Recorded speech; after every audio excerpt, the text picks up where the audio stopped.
Hello and welcome to the Blerd's Word. This is your boy Marcus Andre, the Blerd scribe that is out of his mind. Thank you guys for tuning in to my new channel, the Blerd's Word. Today we're reviewing House of M. And why is House of M important? Because its main focal character is Wanda Maximoff. And who is Wanda Maximoff? The main character of WandaVision. You may have watched it on Disney Plus and want more insight on this character. What are her actual powers? Why is she so important? Why may she be so important to the Marvel Cinematic Universe moving forward? What in the regular 616 universe made Wanda so important? And this review and book discussion will answer most of your questions in regards to Wanda and why she is so significant. House of M was created by legendary comic book writer Brian Michael Bendis and artist Oliver Coipel in 2005. Bendis is famous for his runs on Daredevil, Ultimate Spider-Man. He just finished a run on Superman over at DC. He's done Avengers, New Avengers at Marvel. Oliver Coipel has an esteemed career as well. He's worked on both sides of the aisle as well. He has worked on Superman, Spider-Man, Thor, just to name a few characters, And he's also Black. That has nothing to do with this review. I'm just happy that I'm seeing another Black person in comics. House of M comes after the events of Earth X and Avengers Disassembled. In these stories, Wanda loses the children she magically created to have with Vision. She had to magically create children because the Vision is a synthezoid and can't produce children on his own. So because Wanda created these children magically, they were formed from the energies of the devil Mephisto. Now, to my saved viewers, we're not going to be talking about hell and the devil for long. Calm down. So, when Mephisto reclaimed his energy, he wiped those kids from existence. And it led Wanda to have a mental breakdown in which she killed her comrade and fellow Avenger, Clint Barton Hawkeye, and her husband, the Vision. So next, let's get into our key players. First, we're going to talk about Wanda Maximoff. Wanda is the daughter of Eric Magnus Magneto and the twin sister to Pietro Maximoff, Quicksilver. She is an on-again, off-again mutant, depending on whether Marvel Studios wants to distance themselves from mutants or not. See, until recently, Marvel Studios did not own the movie rights to X-Men. Fox owned them.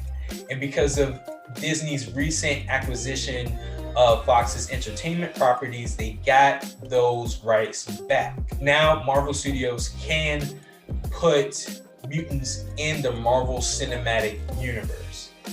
Currently, Wanda is a superpowered being that got her powers from the High Evolutionary. She's not a mutant. She can wield chaos magic, and she has reality warping powers. Because of these reality warping powers, and because for most of her history, she was believed to be a mutant, she was considered an Omega level mutant. That means she is one of the toughest mutants out there. That means you don't want to run the fate with her. She will crush you. She might change your life.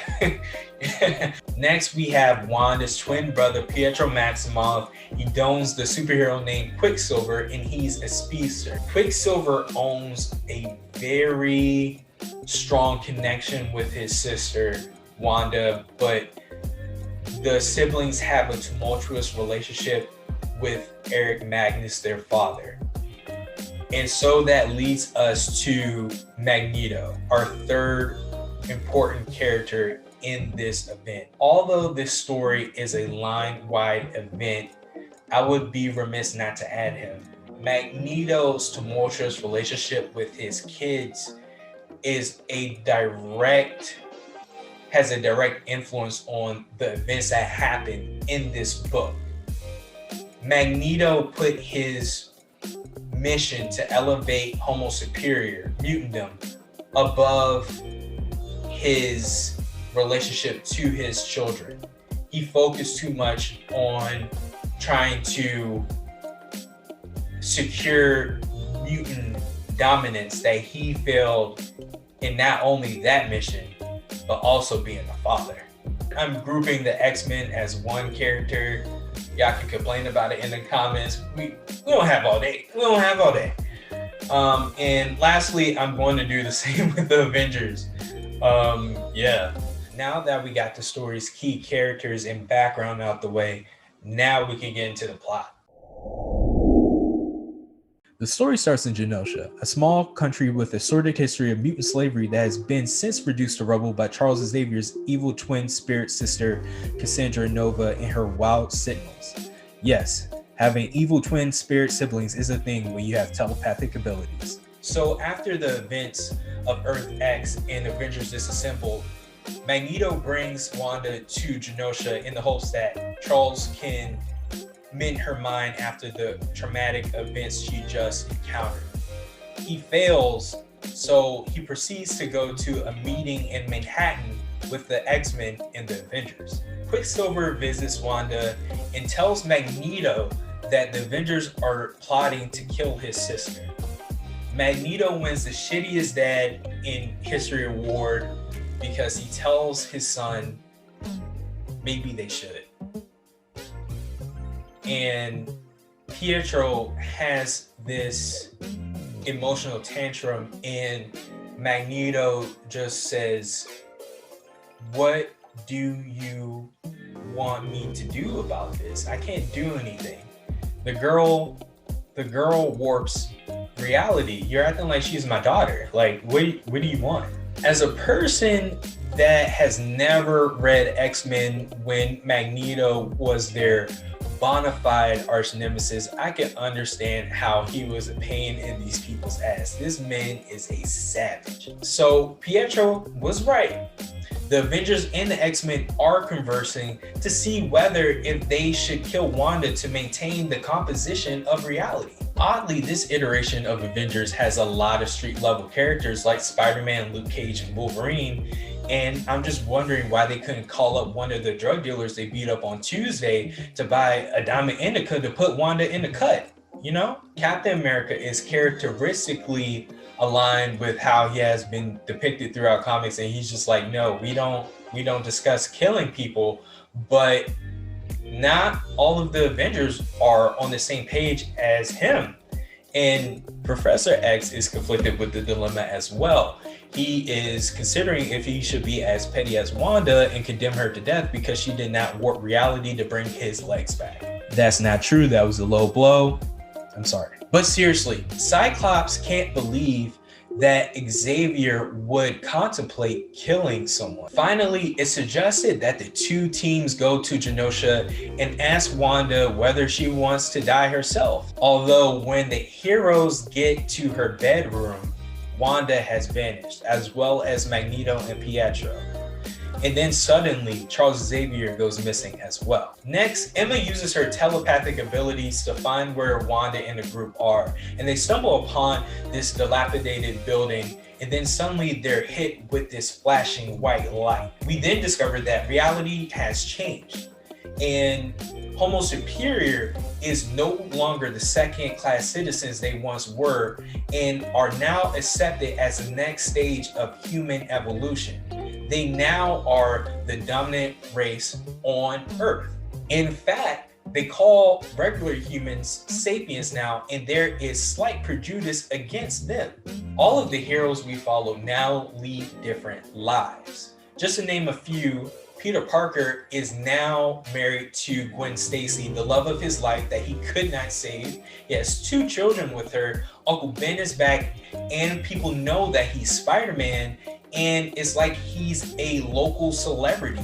People really rock with Spider-Man. Doctor Strange is now a therapist, which makes sense because he was a neurologist in the old reality. I don't know why he couldn't use his mastery of the mystic arts and his knowledge of the human brain to cure Wanda, but I digress. And now, most importantly, Magneto is the world leader of mutants. In fact, his family is called the House of Magnus. Wink, wink. And he and his family are bringing kind of like early 1900s aristocracy to 2005. Next, we stick with Wolverine for a little bit. And Wolverine wakes up in this new reality and he has all of his memories, probably because his regeneration abilities. So his brain withstood whatever Wanda did, and he knows this reality is fake. In this reality, he is the star agent of the Red Guard, kind of like allegory for S.H.I.E.L.D. And he is their Nick Fury character. So once he comes to his senses, he escapes the helicarrier and they start chasing him, and he comes across Luke Cage. Luke Cage in this reality is stereotypically a gang leader. He serves to protect sapiens from mutants. So they bring Wolverine in and they start discussing how Luke and his gang got their memories back from the old reality. And it's because a young lady in their group called Layla has the ability to give people back their memories of the old world before Wanda changed anything. The group also hypothesizes that because Eric Magnus is now the most powerful man in the world, that Magneto persuaded Wanda to create this reality where mutants are now on top and everybody has their heart's desire. Wolverine wanted to have the power of Nick Fury. Luke Cage wanted to be a gang leader. I still think that's racist as fuck. So Luke and Wolverine essentially play zombie and infect everyone with Layla's powers, and they rebuild the conjoined X-Men and Avengers team. And so they regroup and they come up with this plan to attack the House of Magnus, find Charles Xavier, because they don't know where he is. And he is currently the only mutant that can somehow influence Wanda to change everything back to normal. So nothing goes as planned, of course, and they hurl this huge Red Guard Sentinel at Magneto, and of course he intercepts it, and the Avengers and the X-Men hop out the whip and immediately start wrecking. So while everyone is fighting, Emma Frost, Layla, and Cloak go and try to find Xavier within the House of Magnus fortress, and they come across his gravestone, and they think that all hope is lost and stuff like that, but then Cloak gets the wise idea to go inside of Xavier's grave, and there's nothing there. Doctor Strange also uses the fighting as an opportunity to travel the astral plane and see where Wanda is. And he finds her in her room playing with her resurrected children that she recreated. And now they're not they're not babies anymore, they're toddlers. And Doctor Strange inquires as to what she's doing and who persuaded her to do all of this. And Wanda uses her powers to reveal that it wasn't Magneto that persuaded her to create this reality. It was her brother, Pietro. So after that, Layla soon awakens Magneto, and he realizes that Pietro caused all of this. And he holds animosity towards Pietro for besmirching his name. He doesn't think about how Pietro came up with the idea to save his daughter. He only thinks about Pietro besmirching his name and creating all this havoc. And so he hurls this big chunk of metal shrapnel at Pietro, and it hits his head. And Wanda finds out and freaks out. And she explains to her father that he is essentially a large reason why she's so fucked up. He put his mission to secure mutant dominance above his responsibility to his children, and they therefore felt abandoned. And Wanda says, I got your ass, essentially that's what she does. And she casts one last spell and says, no more mutants. The story concludes by reality seemingly turning back to normal, but not quite. Millions of mutants have lost their abilities, and Wanda's actions essentially pushed the species to near extinction. The mutants that were there at the battle maintained their powers because Doctor Strange protected them with one of his spells. Everyone that we followed in the story and was awakened by Layla remembers House of M. They remember the reality they were just in, but no one else, like Captain America and Tony Stark, they don't remember it. Charles Xavier's whereabouts are still unknown at the end of this story. Next, we see Hank Pym giving his input as to the change in mutantdom's effects on the world. Hank Pym says that matter can't be created or destroyed. So the energy of mutants' powers had to go somewhere. And we see that a whole bunch of energy focuses on one part of the earth. We don't know what happens to that energy if someone intercepted it. You just see it go across the globe to this one place. Lastly, we see Wanda hooded at a market, living her best life in an undisclosed country. House of M is a well-crafted Marvel event that is carried by the emotions conveyed by its characters when they get their heart's desire. Even though it was a line-wide event, House of M at its core is a familial tragedy. Wanda was betrayed by all three of her families, the Avengers, the X-Men, and her biological family, who all contemplated murdering her for the sake of reality. My favorite part of this book is how Bendis uses the new Avengers to show the horror of finally getting what you cannot have. When Peter Parker awakes and realizes that he has to live from now on with the memories of having a life with Gwen, a life with Uncle Ben, and these children he's made, he's traumatized by it. And you might think like, well, wouldn't he be happy that he has these memories? But he is hurt that these memories are not real. Gwen isn't real. Uncle Ben isn't real. These children aren't real. And he has to live with that yearning for these people and losing them again for the rest of his life. And it leads to this uncharacteristic moment where Peter claims that he wants to kill Wanda and Magneto for what they've done to him. And that was, even though that was off-candor for Spider-Man, it was a powerful moment because it shows how much this event has pushed him to the edge. Another moment I loved was when Luke Cage calls Jessica Jones to see what she has made of herself in this reality.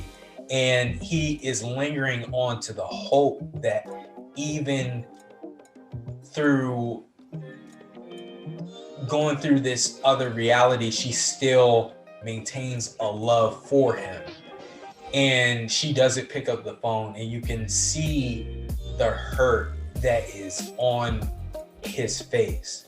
And that's kudos to Oliver Coipel. I just love those parts of this book.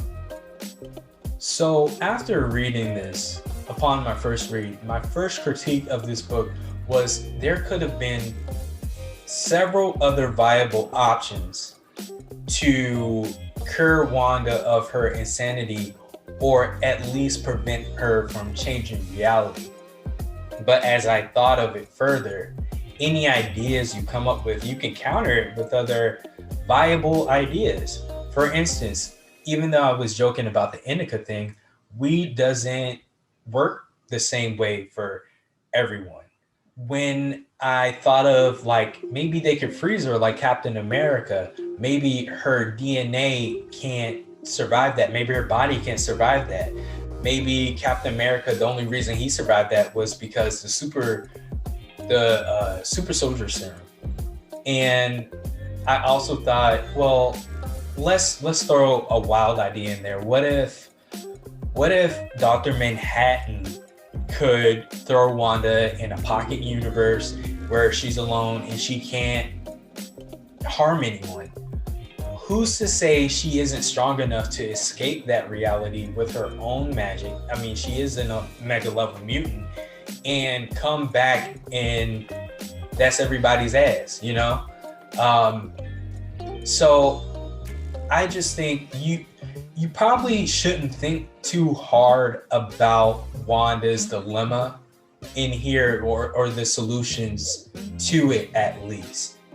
I just went along with it, and it makes the story more enjoyable. It hurts your head thinking of what other options, what other routes they could have taken to cure Wanda. So the number one issue, get it?